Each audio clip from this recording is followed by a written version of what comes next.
We'd like to thank you, our valued listeners, for your interest and support over the past 18-odd months. What was initially FX Radio has grown exponentially to include not just our podcasts in FX Medicine Podcast Central on iTunes, but we'd like to also introduce the recently launched FX Medicine website. This is our reservoir of resources, research and educational content for complementary medicine. Come and be a part of the community at fxmedicine.com.au.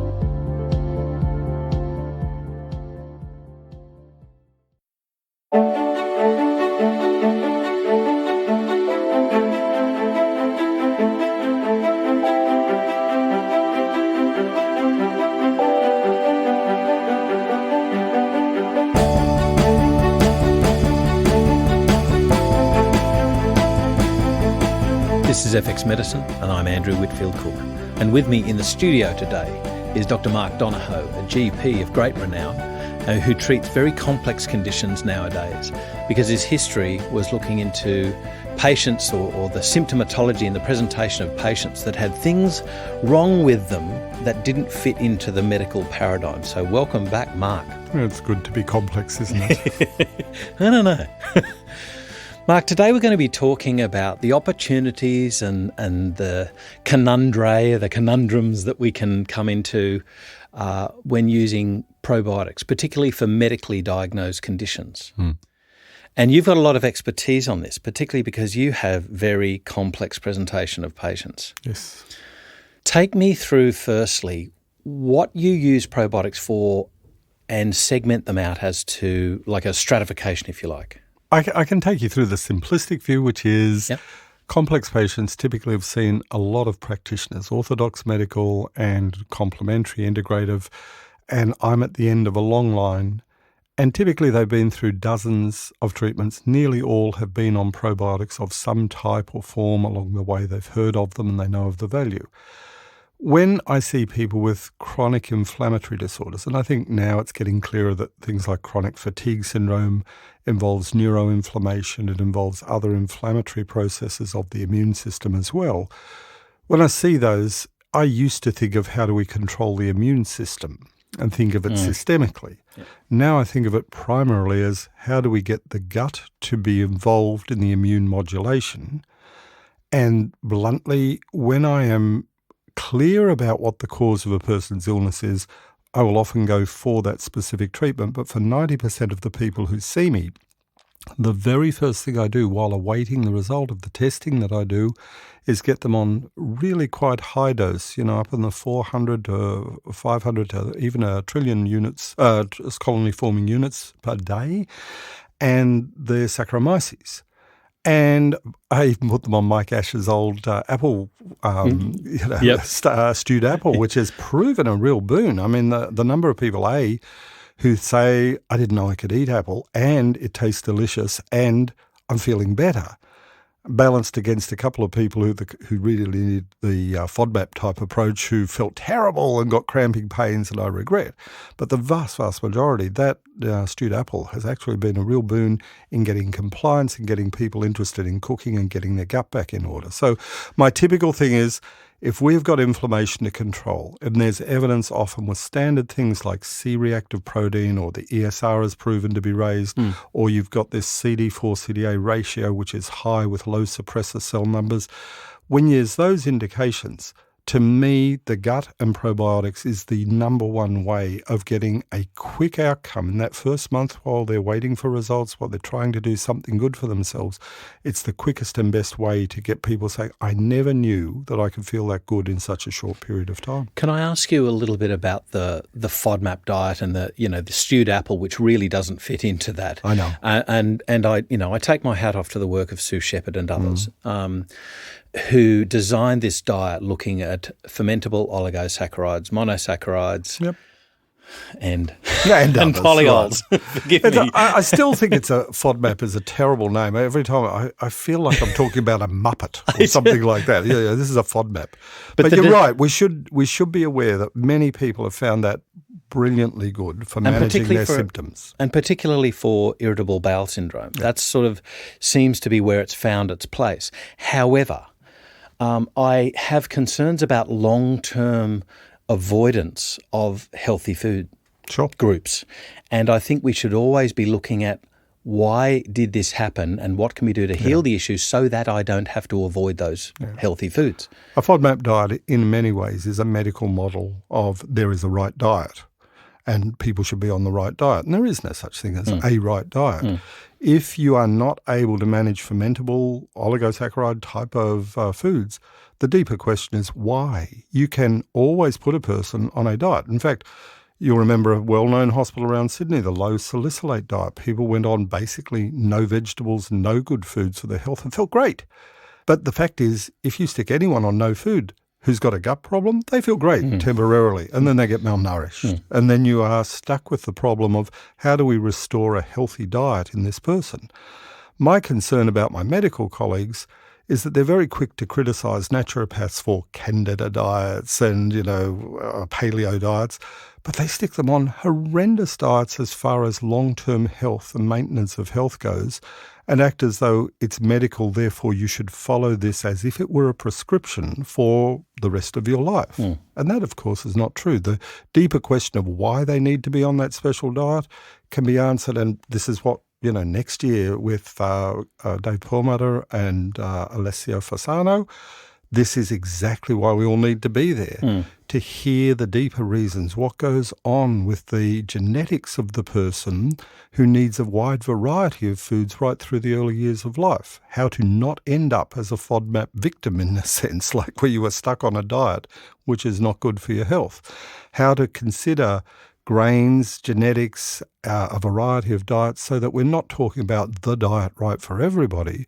We're talking about individual needs, how they get into a mess and how you rescue them from that mess. And a FODMAP may be a good temporary diet, but there is no way that that's your long-term diet for life. So it's a rescue effect or a rescue mechanism until you can figure out the cause. Which is what medicine is largely about. What are we about? We're about diagnosing and relieving symptoms and getting a result early on. And my own profession's failure, I think, is asking the second question, but why? Why in this person? And to me, the time that I get to spend with people, you can always see exactly where these problems arose. Sometimes it's in childhood with acne and antibiotics. And you can kind of understand then that a child with a 6-month course of antibiotics who didn't feel terribly bad at the time, but whose health problems and inflammatory problems and behavioural problems started appearing after that time, when they stopped their antibiotics, missed something vital, and that was the restoration of normal flora and normal gut biology. And so to me, starting with what diet can make you feel better is one issue. I routinely take people off their gluten. I routinely take people off their milk. And when they say, oh, but I've been off it before, I have to ask, seriously, have you? And no, I was off it for a week, but I had a bit of pizza during that time, but I never noticed any difference. And in practical terms, I have to say, you need to be really serious, as if I was giving you a pill that was going to cure you for the next month. You don't touch it, and we see what happens over that month. Now, I would estimate that way more than half of my patients come back and say, that is unbelievable. I could never have imagined that a diet plus a probiotic could allow me to feel good for the first time in my life. And so the practical issue is if we can do something that starts to restore the ecology of the gut and restore digestive processes, and it can be done that easily, being strict about it for 1 month is an excellent idea so that they get the positive feedback. The other value is, at the end of a month, when a person is feeling good, you say, oh, try gluten again. And horrendous things happen, which really reinforces for them that this was not just me limiting my diet. There are specific gut immunological reactions to gluten that they then are not all that keen to go and replicate over and over. I think one of the things that practitioners have got to be mindful of when they're recommending any elimination diet is that the symptoms of having an offending food, particularly while you're on that elimination phase, it may not present immediately. It may present like 2-3 days afterwards. Yes. So if they say I had a little bit of pizza and it was okay, but then 3 days later when I had your diet, I felt bad. Right. And this is the problem. They say, so the good diet made me feel bad. Yeah. But it was from the 3 days earlier when they had that remember, pizza. There's something even deeper. There's the addiction-abdiction response, right? That Why do we eat pizza? Well, there's a bunch of bugs down in the gut there that are really used to getting their hit of whatever it is you're about to give them. And you make them happy little sausages for a while. They don't complain. When they lack their foods, they go a bit berserk. They're looking for something, and we think we have cravings for pizza or sugar. I'm betting that the majority of the time, that's the bugs that are getting uncomfortable down in the gut. There is a gut feeling that you've got to eat a certain type of food to satisfy them. And this comes back to sugars, it comes back to grains, it comes back to all kinds of things that there is an addiction response which is very real. A person feels temporarily better on something, and when that food is taken away, the gut bugs give their little messages, they signal the nervous system, cravings start to occur. And when you give in to those cravings, it's really easy to think that the food is good for you and it's the not having the food that's bad for you. And so those first days, I am used to a kind of process where I say to the person, you're going to come off this. About day 5, they say, I've never felt worse in my whole life. How can you possibly say that this is a stick with it, stick with it, stick with it? And it is remarkable that once the gut is clear, once the microbes start to redistribute themselves and the ecology returns to normal, that's when you start to get a chance for gut healing. And give them a month, give them the SB, the Saccharomyces boulardii, give them a decent dose of the normal acidophilus and lactobacilli and the bifidobacteria. Give them that and allow them just to reconstitute. There's not repaired in a month, but what they do is feel better enough to say this is something really worthwhile. And I do feel that actually makes a difference to it. I'll also have to admit that at the end of that month when we see the pathology, you often see things like viral infections and altered function, kidney and liver function, and it's not all to do with the gut. But the gut is such a quality, good start, simple to do, takes the medicalisation out of it and gives them a story. If you have them stewing apples and looking for ancient grains or even grain-free living, it actually gets people working. I saw a gentleman the other day I hadn't seen for 2 years. He came back and he said, I just wanted to check up. 2 years ago, you told me to get on to fermented foods and to look after the gut. The guy had transformed his life and was back at the gym and putting on weight and doing everything. Still hadn't fully recovered, but it got right into the whole process of making his own foods. And what was clear is food had become a centre point for the family. They were making living foods. They were fermenting their own. He was experiencing the ups and downs of that. And over a 2-year period, he needed no medical care. He never even came back for his results because he felt so good. So I finally got a chance to remedicalise him in the way doctors do and say, well, we should just check that you've fixed these. He's fixed them all. Wow. And that is one person without training of any type who just simply got interested and said, I am going to pay attention to my gut, to food, to preparation of food. And that's the other remarkable thing. Families who pay attention to food, who do the cooking, who learn about living foods and learn about food cultures, there is a culture to every culture. And learning it and understanding how we manage our gut and re-inoculate it and how living foods play such a big part in our health is, I think, the future of food in medicine. You mentioned the nervous system when we were speaking about the FODMAP diet, and that perfectly leads into irritable bowel syndrome as a medical condition. And one of my issues has been that practitioners try and look for the magic probiotic, the magic organism, one organism for irritable bowel syndrome. And yet when you look at the data, you've got positive studies on a number of organisms and even combinations of such when you give them. Like, for instance, I will mention a brand here, VSL3, because it's a product that of medical level evidence for certain conditions, but sadly lost from Australia to America and hard to get. Yeah, that's right. Very difficult to get. No, well, yeah, you can't get it in Australia at the moment. They've come out with a weird sort of copy, but it's not the same. But anyway, it may be down to dose, so whatever. But there's VSL3 used in irritable bowel. There's Lactobacillus rhamnosus GG failed.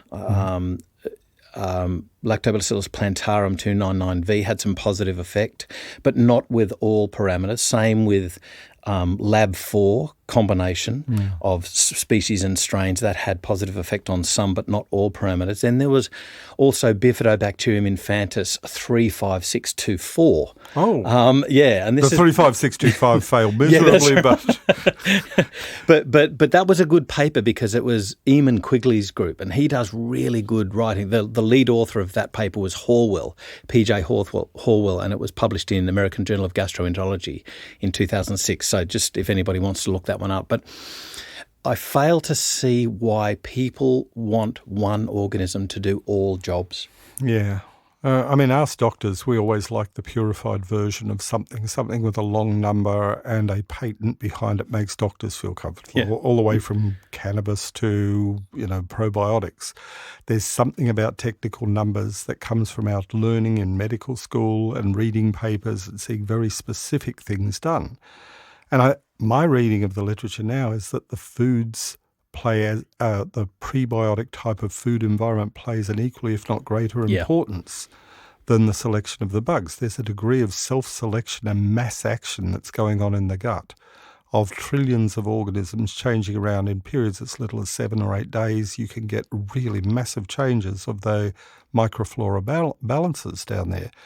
And a lot of that seems to be driven by the glycans in the various foods that we have, and probably also the fatty acids, and even right down to the amino acids, the conversion of leucine into factors that prevent sarcopenia. There's a lot going on down there of what we feed the bugs, and I get the feeling that we are on the periphery. What we're doing with the microbiome project is we're looking for the magic, when the magic is actually on the dinner table. The magic is right before us with people relaxed, eating their food, salivating properly, chewing properly, and they build their own flora based on that extraordinary combination of social cooking and other skills. Still, I say, Digby goes out for a walk with me. My little dog knows what to eat. Possum poo is popular when things are going wrong for his gut, and he normalizes himself in a way that I would find disgusting, but animals know how to do this. They get a direct gut-brain reaction. They respond to it directly. We complicate it with a whole science which goes down to the subspecies of a species of a genera and we think that is going to be the magic. And I really strongly disagree. I think I even strongly disagree. Sometimes there's the kind of prolactic acid versus no lactic acid production. And it may be, in theory, important, but the bigger issue of getting the diet right and not focusing on the problem of the gut, but restoring normality of the socializing, the eating, the family gathering, the enjoyment of food. If I have one problem with FODMAP and salicylate and other diets is they can turn food into the enemy. That you actually then have people looking at labels, fearing the very thing that's going into their mouth. And that fear inhibits salivation, inhibits gastric acid production.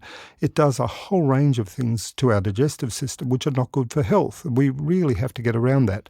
Intervene with a diet, find out where your risk factors are, achieve certain goals, and then broaden that diet out to the best that individual, that family, or that social group can manage. I think that's going to be the way of the future. Absolutely. I think if our listeners want to tune in to how fermented foods can become part of our active lifestyle. There's a great podcast by Dr. Sarah Lance on Buchi Kombucha and what she's done with fermented foods. There were some other great ones. I can't remember her. She's an American lady, and she basically said that she's going in for a colonoscopy, and there's certain things, 5 things that she's going to do afterwards to help promote her good bacteria. Right. Avoidance of certain foods, inclusion of others like the fermented foods plus probiotics. Yeah. But I think you keyed into something that we really do miss out in our stressful 21st century living, and that is preparing ourselves for the meal. Now, I'm not a religious person, but the act of saying grace, if we wanted to take the religious inferences out, the act of saying grace, just giving thanks for a meal, being in a present spot and relaxing into the moment. And if you wanted to take it out of that, just put a white magic around you and just say the stress of the day will be there when I come back. Right now I'm going to eat meal. It is difficult, Right, and I say this from the perspective of a parent of a teenager, the last one of whom is just finishing a high school certificate. And in those circumstances, stresses of my work, of my wife's yoga work, of the stresses of exams, of everything, mean that you've got to put the effort in. But integrative medicine is that one area that says that effort is worthwhile. Mm-hmm. Giving permission to patients to actually spend time on food, it seems almost like an evil luxury. You know, how can I spend the time making food? Well, if you want your health back, that's step one. The stewing of the apples, Michael Ash's idea of the stewing of the apples stewed apples gets people back into the kitchen, making a recipe, having food that they love the taste of, and feeling, hey, this is not only okay for my health, this may actually be supporting good health. Yeah. It improves things like salivation. It improves anticipation of a food. It improves the way we sit down to eat a meal together. And it's a discussion point. Who ever knew that something as simple as green apples stewed up with a bit of cinnamon and other herbs in there could possibly be so good for your health? People discuss it, tell their friends, other friends take it up, and it spreads metastatically through a community, through a suburb. Neighbours take it up. And building health is an art that we doctors, I think, have almost lost. I think naturopaths still hold it, and I have concerns when naturopaths and complementary practitioners almost want to be disease treating, just like doctors. They want to have hard, solid evidence, whereas I would say 80% of health, maybe even higher, is built from the lifestyle that you live, getting out, biophilia, getting into the outside air, walking, exercising, enjoying and making your own foods. I think the extra step of living foods and fermented foods will become something that's so common to health management and eventually is starting to be delivered by the gastroenterologists of all people. They are seeing the benefits in the literature and saying, well, how do I translate that? Now, I'll tell you the problem. I, as a doctor, feel embarrassed when I say what you've got to do is sit down with your family, eat, you take your time, you prepare the meal, and they say, but what's the treatment? So the patient says, yeah, but that's all the soft stuff. That's all anyone can tell me. To be a doctor and to not run straight to a pill, a potion, a strain of a probiotic is a really difficult thing because people walk away thinking that's just low-grade information. Until they experience it, where they realise that the rebuilding of the health, you're handing the ability to look after their health back to them, and that's a really valuable long-term thing because it cuts their medical and integrative costs. It costs nothing to prepare food well, except the time and the effort that you put into it, and that's paid back by good health. And I've got to say, in my experience, I've been so impressed when a GP takes the time to go through the basic even evidence-based parameters, which they should be covering off first before going for a pill. I'm so impressed when they actually take the time to talk about the importance of diet in health-related conditions. Yeah, it is. The doctors that I talk to say, my patients expect something that only a doctor can give them. And I don't think that is actually true. I think where I hear the complaints is the doctor thought I was after a pill. I want to feel well. I want to get my health back. I want to recover. And so that difference is the doctor thinks the expectation is what's the pill you're going to give. We reach for a script pad or we reach for the name of a particular probiotic and we hand that over as though that's a solution without ever changing the environment. We've moved away from the Hippocratic concepts of the environment and the circumstances and the family and the units to the more Roman concept of we will fix the problem that we see in front of us. And the balance has got to be right. You do have to fix a sick person. You've got to intervene in a way which has an evidence base to it where you can say, here's the likelihood of a good outcome. But if you don't fix the kind of structure around that, the family, the living, the stresses at work, then we will guarantee that the gut will go off. The gut seems to be far more sensitive to stress than almost any other organ. The gut, the brain and the heart together give really clear signals of when things are going wrong and we pay no attention to them. We're all fearing heart attacks, but we don't fear gut attacks. When we put up with irritable bowel syndrome, it's a gut attack. Yeah. It doesn't kill you, but it makes life bloody miserable. And curing gut attacks. Can kill somebody? I've seen somebody with multiple hospitalisations. It wasn't a remedial disease at all. Yeah. This lady was hospitalised multiple times for severe dehydration from IBS. So, I caution practitioners out there, don't don't trivialise irritable bowel syndrome. No. In fact, now the gastroenterologists, so since that paper in Gastroenterology, I think it was 2 years ago or a year and a half ago, which just took irritable bowel syndrome with diarrhea and did the DQ2 and DQ8, did the genetic testing to find out who had the so-called celiac genetics. These were not celiac patients. These were irritable bowel syndrome. And with the gluten-free diet, around about 70 to 80% of the people who responded to the gluten-free diet halved or more than halved their irritable bowel syndrome symptoms by simply coming off gluten. Just gluten, not FODMAP. No, it was not FODMAP. So that's an interesting thing. This was a low-gluten diet. And the paper was simply saying, well, we do know that there's something about the immunological response to gluten and to celiac disease. This is non-celiac disorder, which we regard as a functional disorder. When doctors use the word functional, may mean all in your mind, not really real. But here was a really real thing that could be done. In a blinded trial, take people off their gluten versus those who didn't come off their gluten and look at the outcomes. Now, these were severe IBS patients, and it was not cure that was going on. It was relief of symptoms and a dramatic reduction in symptoms in those who came off the gluten component versus those that didn't.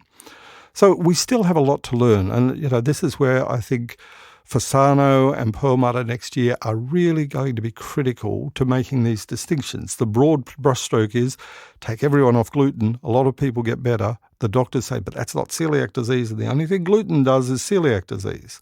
No, thyroiditis for women in their 30s. Way more than half of the women that I see with thyroiditis carry the celiac genes, and the thyroid antibodies drop with two things, adding selenium and getting them off gluten.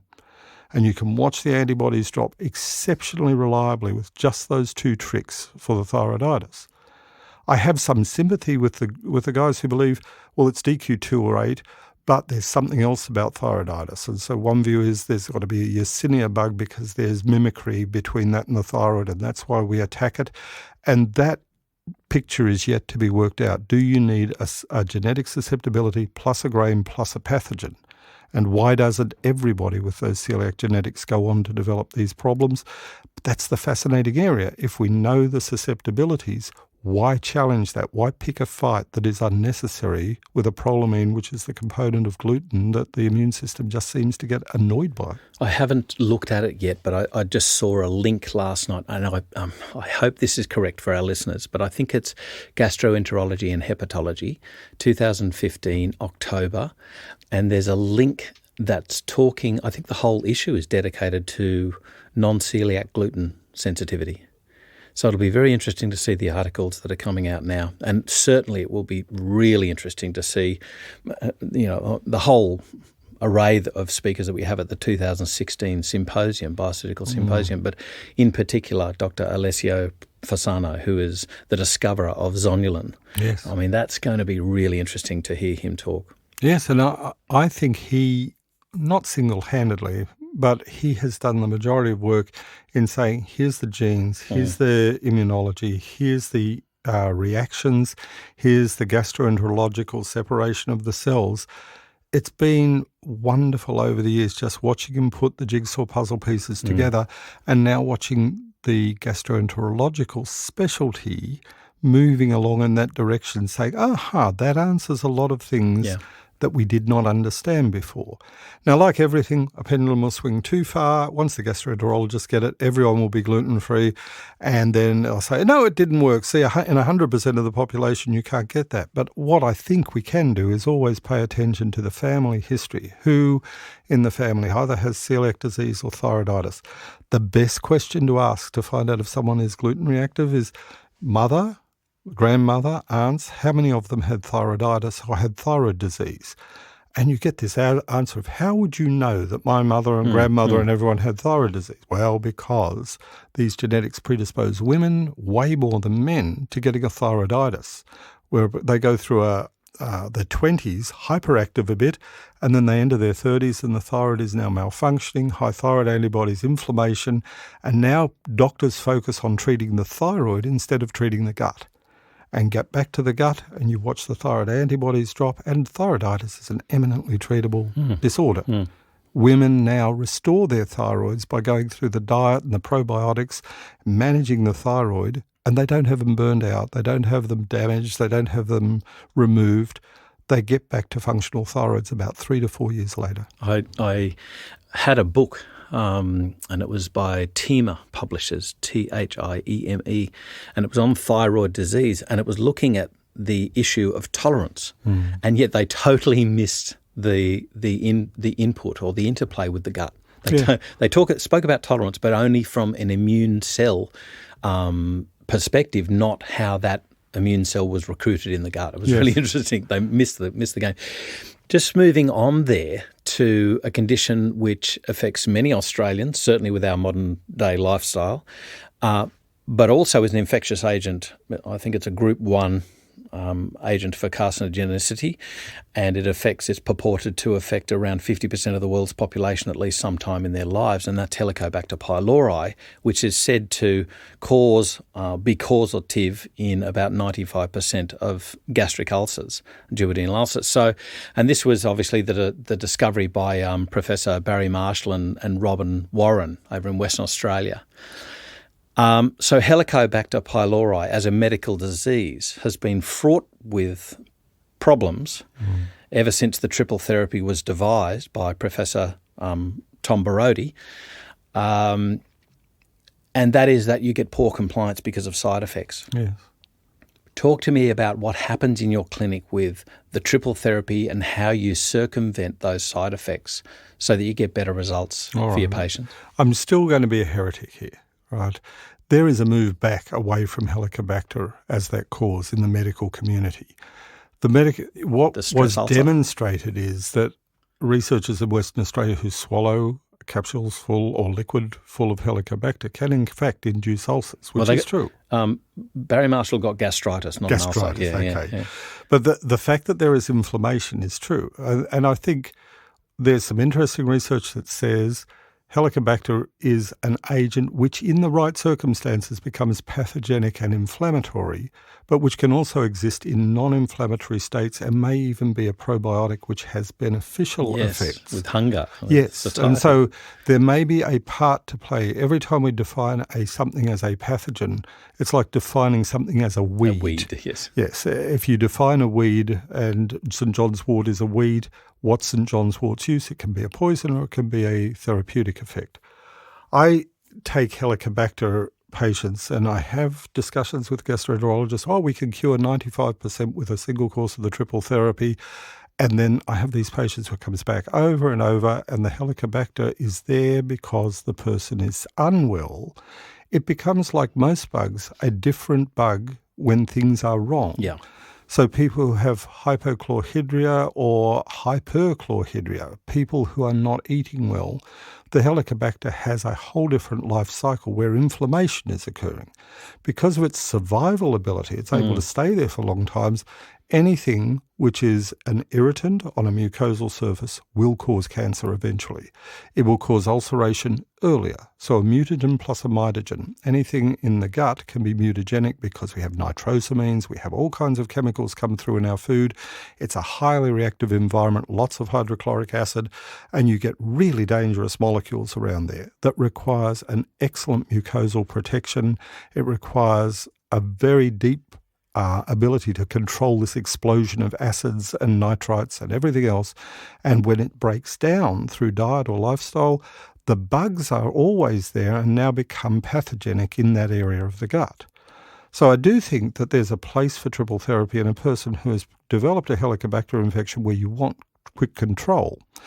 You're right about the 7-day course of treatment giving a lot of adverse effects. And if the goal is we just want to get this better, we've got to get the ulcer out of the way, I think that there's a value to doing it to doing the 7-day treatment as a first line of treatment in a medical treatment. But I think there's a way bigger issue of maintaining gut ecology in the upper gastrointestinal tract, determining if a person has low or high hydrochloric acid as their baseline. If so, why? And I think that we also need to respect that the gastrointestinal tract, even the stomach, needs to be respected as a place where you do the second stage of digestion, saliva in the mouth and chewing.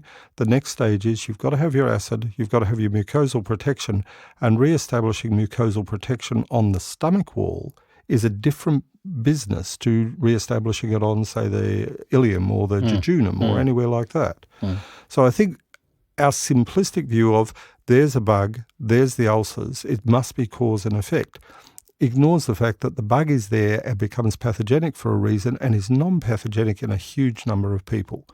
If you do the Helicobacter serology and the breath test, you find many asymptomatic people who also have breath test positive and serology positive. Are they at war with it? Well, not symptomatically. Do you treat it? We actually don't know. What we do know is that if you've got gastritis and you've got ulceration, you have a short-term medical problem that you have to stop progressing, and there is value to the antibiotics in those circumstances. Do you leave it there? Not at all. Because the relapsing rate for those people, the bug will return. It will return anyway. It's very hard to eradicate. Yeah, and you have to be at peace with that bug. You need to develop a relationship with your Helicobacter where it goes back to whatever its mysterious role may be. It reminds me a lot of, do we introduce parasites into people for control of other inflammatory disorders? Do you treat celiac with, parasites? Yeah. Do you treat allergy with parasites? So there's a lot of stuff going on the gut wall, and Helicobacter sits as a headline because doctors thought, we always thought it was stress and hospitalisation. Old Doug Piper over at North Shore was one of my teachers, and it was all put people in hospital for 7 days and they get better from their ulcers. That all got wiped out by the Helicobacter story. And as I said before, the pendulum swing goes so far that you think that the bug is the only reason for ulcers or for gastritis, swings back the other way, and we'll have to find our middle ground there where peace with Helicobacter is what we're after. We are not after a war that we can never win. Yeah, and I might point out for our listeners that the big problem with triple therapy and the subsequent quadruple therapy, if they need it, is compliance, because people feel so rotten on that therapy that they very often stop. I think it was somewhere around 30% of people actually don't finish the therapy. Therefore, that therapy can't have the beneficial effects on eradicating, quote unquote, Helicobacter pylori. You'll never eradicate it. And therefore, the condition persists. There's good evidence to show that Saccharomyces boulardii, lactoferrin, and something that's just now available on the Australian market, that's zinc carnosine, a combination of zinc and L-carnosine together. They have evidence on reducing the symptoms of triple therapy so that people can stay on the triple therapy to its entirety and therefore get the beneficial effect of the eradication of the organism. So it's a really interesting thing. The zinc carnosine actually has some very interesting attributes as well, but that actively heals the ulcer. The zinc basically gets absorbed into the inflamed tissue, allowing the carnosine to heal, to stay in the localized area and heal the inflamed tissue. So it's really interesting what's happening. I think the lesson is to be able to give something to patients whereby they can add it to their medical therapy and get a better effect. Indeed, what doctors should be investigating this so that they get better results in their patients. Yeah, get in, get out, do the job that you want to do, and make sure that the person is minimally adversely affected by that intervention. That's exactly what, pinpointing your target, winning the battle, and getting out and getting on with maintaining health and gastrointestinal health. Those are great goals. So anything that can be done, this gets back to that idea that there's plenty of nutraceuticals that, if administered with drug therapy, absolutely diminish the symptoms and allow the drug therapy to work better, which is why every doctor should be integrative, because it improves orthodox medical care. Yeah. This is not weird. This is simply, we know things. We know stuff with, micronutrient loss, with antihypertensives, with anything that you treat the gut with. There are costs to it. And if we are able to kind of ameliorate the costs and the difficulties that the person goes through, compliance goes up. If compliance goes up, you win your battle quicker. Absolutely. Indeed. I'd like to say I don't understand why doctors are so adverse to integrative therapies automatically.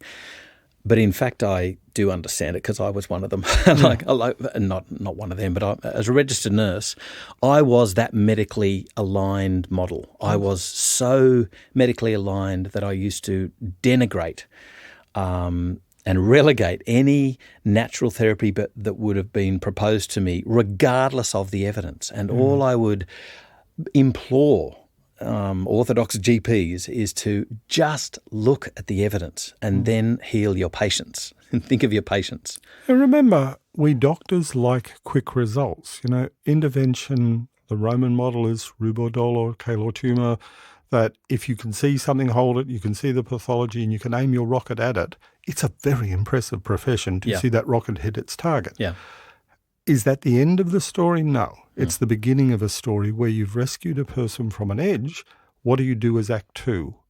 And Act 2 is increasingly being taken up by the integrative doctors, whereas orthodox doctors should know this information. How do you get the person not just back from the edge, but restore health, put the gate up, make sure they're not falling over again?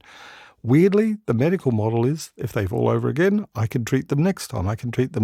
And so I think that there's a business model to medicine which says there's no downside to not preventing in the future. In fact, that's the business of medicine, is to keep that rescue going. That's the old metaphor of we put ambulances at the base of the cliff. I love this one. We don't build the fences at the top. And the fences at the top are what we're talking about today. Yeah. The gut is one of those walls that people fall through very, very swiftly. And they keep landing with thyroiditis, autoimmune, inflamed joints. They end up with migraine headaches. There's a whole plethora of medical disease states that come from a common background of causes. I have a battle at the moment, and I know this is from the gastroenterologist. If a person says they have a leaky gut, never believe them, because that's a naturopath that said it. If they say I've got increased gastrointestinal permeability, that's a medical diagnosis. When you have lay terms for something, doctors get their, the hair stand up on the back of our neck. I'm the one who decides if you have that. But we've got to be willing to let that go. Better educated people come along and they've heard about leaky gut and they have heard about, celiac genetics, and a better educated population needs doctors to go that extra step to say, I understand that and I will work with you on that. Let's fix the medical problems. Now let's get on with the job of restoring your health and the other group, your family's health, because things that are genetically susceptible like celiac genetics, the number of doctors who find them in the adult and never mention that the kids are going to probably have some of that. And have you wondered why your child may have autism, spectrum disorder, hyperactivity? Why not think that there's a possible changeover, that we need to think about the broader family and how it affects children, grandchildren, and even parents? So this is one where the target patient appears, you identify the problem, you make sense of the generation before, and you give the opportunity for the next generation to not run into those problems. That's actually a very salient point, because Helicobacter pylori is transmitted vertically, i.e. mother to child. So that's where the vector, if you like, is. It's not gotten from some infectious agent, that you came in contact with on a cruise. No one coughed or something. on you. No one coughed on you. It was yours. We just gave it the right environment for it to proliferate. So if that doesn't change, you're going to get it again. Mark, let's move on to something that we're talking about, the serious gastrointestinal inflammatory disorders now, right? The inflammatory bowel disorders, the ulcerative colitis, the Crohn's. The medical use of probiotics, and indeed something that's, I would say it's cutting edge, but it's really starting to be a groundswell here, and that's the application of fecal transplantation, which is, to me, is something so exciting. Talk to me about the application of, firstly, probiotics and diet and what happens in the treatment of these patients with anything from an aspirin derivative to chemotherapeutic agents to fecal transplantation. I have experience of both. The fecal transplantation is not the most popular thing in the world, but it is gaining a reputation where it is getting people around the yuck factor. And the idea that we may have oral agents where we're effectively swallowing, I won't even use the word, but that disgusts some people, yet at its core, this is Digby eating possum poo. Getting bugs in is more art than science right at the moment. What we do know is that we can intervene in Crohn's disease and ulcerative colitis reasonably easily. With sufficiently high-dose probiotics, with Saccharomyces, we can do things on the gut wall that make a difference. There is even some evidence of things like glucosamine and the ability to put in the glycans so that these bugs have an opportunity for inflammation control at the site on the gut and more broadly throughout the body. I think of these inflammatory disorders in a way that's very different from a gastroenterologist. They see it as, let's use something which heals the lesion and minimises the damage, which is not a bad goal. But sometimes it's at odds with getting good gastrointestinal function back. When you have drugs that break up into a steroid and an antibiotic and you're getting that dual effect, it's hard to imagine the gastrointestinal tract maintaining a reasonable balance, even though the symptoms of the disease are increased. And I know that there are controversies arising, and the evidence for Crohn's is a little bit weaker than it is for ulcerative colitis, but I think even the orthodox gastroenterological specialist area of medicine is moving into the probiotic era for the management of both of those conditions. The review recently of evidence for ulcerative colitis management is pretty strong. And the fact that there's a microbiome project looking at, could we strengthen that even more? Could we refine what we're offering here? But at its simplest level, the Saccharomyces and the high-dose probiotics, the high-dose lactobacilli and bifidobacteria are reasonably straightforward ways of trying to make a difference to reinoculation of the gut. The dietary approaches, I think, are also important. And I know the gastroenterologists often bristle with this. Don't put my patient on diets. I've got them nicely controlled with the drug therapy. The question to the gastroenterologist should always be, what's the long-term goal here? What are we trying to establish? Trying to establish normal immunology in an area of inflamed gut is not easy. So symptomatic treatment with the drugs that are used is a very valuable step one. Restoration of gut flora, microbiology and gut immunology is, in fact, you remember from our last symposium, it is an enormously difficult task that requires a lot more research to be sure of. My experience, though, with Crohn's disease and ulcerative colitis is that they are both recoverable conditions if we don't rely simply on symptomatic treatment. That the combination of diet and probiotics works slowly, progressively. You see the C-reactive protein numbers come down, the ESR numbers. They're just general markers of, is inflammation going on down there? The carcinoembryonic antigen is another marker. So as doctors, we can watch what our interventions do as long as we're prepared to have a look over a period of, say, a month to 2 months to 6 months. There's really straightforward ways of saying, how is that gut doing? And when you see the carcinoembryonic antigen, the CEA numbers dropping down progressively and the C-reactive protein dropping and the person complaining of less symptoms, it's a very, very powerful process. They are encouraged to go back and look at what they can control in their own diet. The relaxation is important, and getting congruent with gut and living foods, I think that's where most of them need to actually end up. I have a young lady who I'm treating who has Crohn's disease, and the antecedent for that was severe and emotional upset at a period of time in her life, a young 20-something. And she also embarked on a high-dose oral contraceptive pill. And the interesting thing was, as well as, rather aggressive medical therapy at the time, one of the biggest changes that she found was coming off the high dose onto a low dose oral contraceptive pill. So it may be something as seemingly distant as changing the hormonal profile, which has effects on inflammation in the And look, I've said this many times. A century ago, the whole thing was control of infection. Now it's control of inflammation. The better we do with inflammation control, the better we do with the chronic, degenerative, grumbling, low-grade diseases. We're good in medicine at stopping the acute exacerbations. What we lack is a strategy that is a lifelong strategy which allows the person to regain their health. And we think of, extend the medical treatment lifelong. It doesn't work out very well. That just distorts more and more of the gut immunology, and other problems arise over time. So it's a difficult area.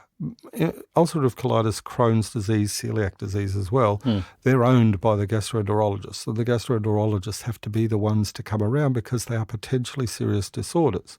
Crohn's disease almost universally has the problem of low vitamin B12. And so that last part of the small intestine is critical to absorption of B12.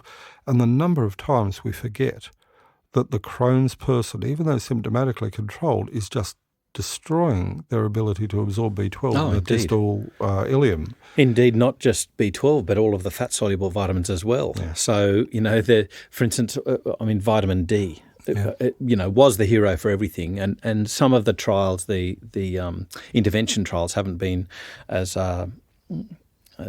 shiny as results that we'd like. But autoimmune disease, man, there's a real use for vitamin D there. Yeah, and that link between gut and autoimmunity, very, very, very strong link. Absolutely. That nearly all of the really useful research is going on to what do you do on the gut to manage the general immune response. It's not trivial. I remember many years ago, a very well-known professor and I sat down in a room and he said, Mark, your problem is you think the gastrointestinal tract and the immune system are linked.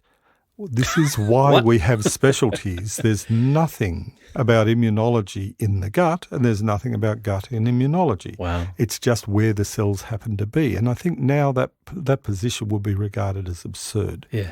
That if you manage the gut, the immunology, this whole process of autoimmune thyroid disease, autoimmune ovarian disease, lots of infertility, things not obviously related to the gut are intimately related to the gut. And management of inflammation via the gut is a vastly important area of my profession's approach to inflammation.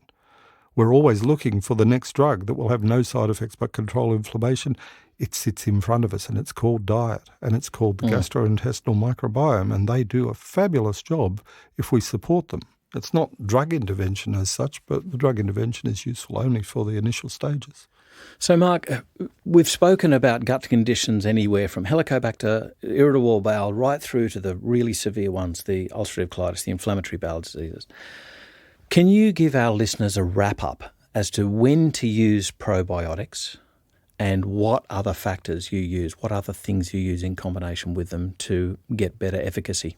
I would like to start with something that I failed to mention, which is get sugar out of the diet. I mean, in all of these areas, our reliance on sugars, our obsession with going low fat and jumping up all the sugars, those disaccharides, monosaccharides have made a huge difference to the dominant organisms of our gut. Yeah.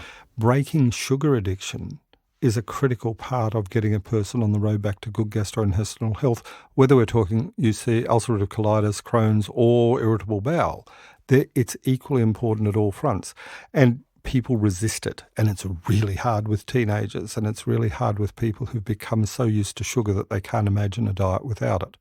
So sugar out, a trial of getting people off their grains, principally wheat, rye and barley for the gluten components of those grains, is always a really good start. And my approach to any of these disorders of chronic inflammation, especially gastrointestinal symptomatology, is it's always worth a trial off gluten, off sugars, off milk products. Watch the first month like a hawk and find out what the gains and the losses are. So to me, that early intervention is start that process. If I can get people interested in looking at living foods and fermented foods, I encourage them along those lines as well. They will try them out and they'll adopt them themselves, but primarily it's getting people interested in cooking, sitting down with the family, eating and turning food back into that pleasurable experience that we want. Sometimes my job is to break the diets that others have said, you must stay on for the rest of your life, you must be on an anti-candida diet, you must be on this. No one has to be on one diet all their lives because we are adapted to fresh foods in season. We ate what we got. There's a value to a starvation bit of winter, which we never have. We go for more food in winter rather than less. And there's a value to the fruits and vegetables in season. There's no right diet for everybody, nor even for an individual over time. So that's the groundwork to me. When I've got a specific target, my choice is generally the high-dose probiotics of the lactobacilli and the bifidobacteria groups and a reasonable dose of Saccharomyces boulardii. If they're on antibiotics, the probiotics are difficult because they will be murdered by them and you have to separate them, do the 12 hours, but many antibiotics are 4 times a day, so it's really hard. And the rule there is leave the probiotics till the end, keep the Saccharomyces going because they can moderate that gut immunology and the interleukins there, and then get on to the heavy doses of probiotics immediately after. I'd also draw a distinction. There are people who need short-term antibiotics, who need short-term probiotics to re-establish things afterwards. But for people who've been on 6 months of antibiotics for chronic cystitis, urethritis, acne, lots of those things, after 6 months of antibiotics, it's no longer a 2, 3, 4 week treatment. You have to work hard with all of these tools at your disposal. Antibiotics have value, but the cost of them long term, people experience the upside when they take them short term, and then they experience the long-term adverse effects for 25 years afterwards. So that work and going back in the history and saying, did you have long-term antibiotic use, and recognizing that as a risk factor for gastrointestinal disease and inflammatory diseases is critical. So those are to me the goals. You've taught me something new today with the management of Helicobacter treatment. So I did not know that we could ameliorate those symptoms. I've always run into the patients who have severe symptomatology from the attempt of treatment, failed treatment time after time. And so that idea of the zinc carnosine and the Saccharomyces, and what's the third component? Lactoferrin. The lactoferrin. So knowing all about those individually, sounds to me a very good combination for effective initial treatment, minimise the symptoms, and then restore gastrointestinal function and pay attention to stomach acidity for or against. One of the problems that patients have is that you've now told me to get off sugar. Well, what do I do? I've got this craving for sugar. How do I manage that? And I think practitioners can learn something from, if you wanted to say paleo, do that. But the problem with saying paleo is people think automatically high meat, yes. Whereas Lauren Cordain and Pete Evans actually made a paleo diet for our 2013 symposium, and it was mainly vegetable matter. It was. And it was fantastic. And it was fantastic. But the trick is that you replace sugar with good fats. And, you can get them from a number of sources. They don't have to be animal. You can get them from good plant sources. But that's the way that you ameliorate that up and down the sugar craving. The other thing is the use of MCTs, medium-chain triglycerides. They're useful. And you remember, the sugar industry thrived on the low-fat concept. What did you replace fats with? You replaced it with sugars, and people couldn't tell the difference. So finding now fat was evil.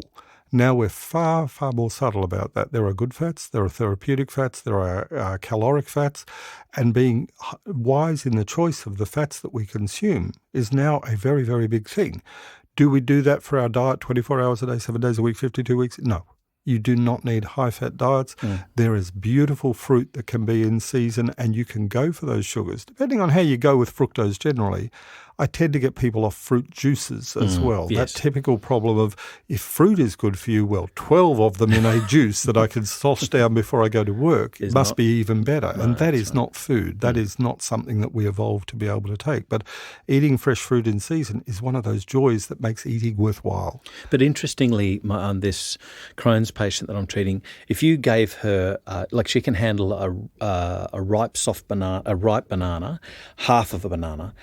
She can't handle apples, but berries are fine. However, she finds call it a sweet treat, it's not really, but she juices vegetables and she actually gets the taste right by having some vegetables.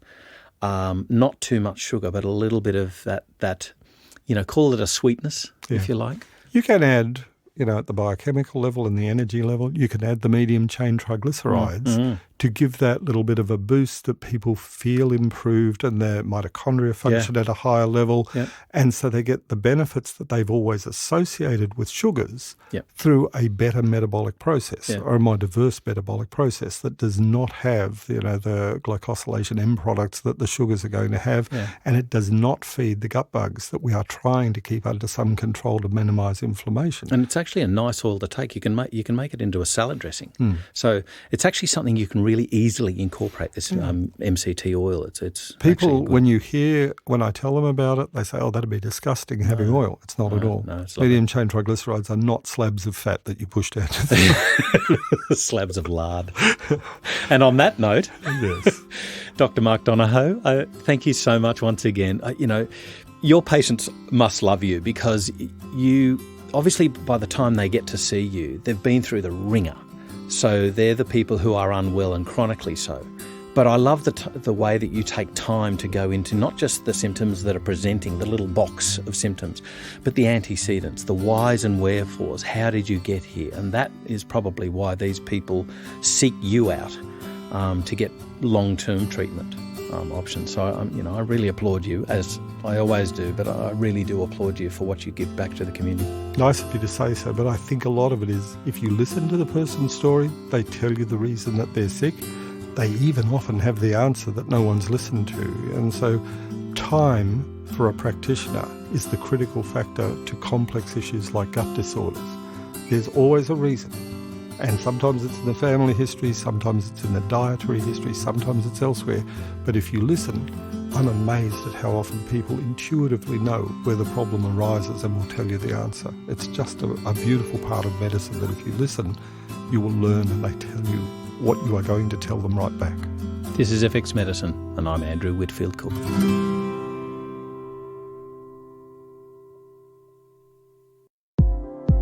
If you've enjoyed what you've heard today on FX Medicine, please engage with us and let us know what further topics you'd like us to cover.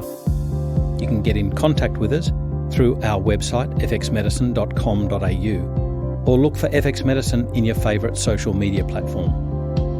You can also rate and review us on iTunes, and we'd really like to thank those who have already rated us. It's through your continued support that enables us to bring you current, complex and relevant topics to enhance your practice of natural medicine.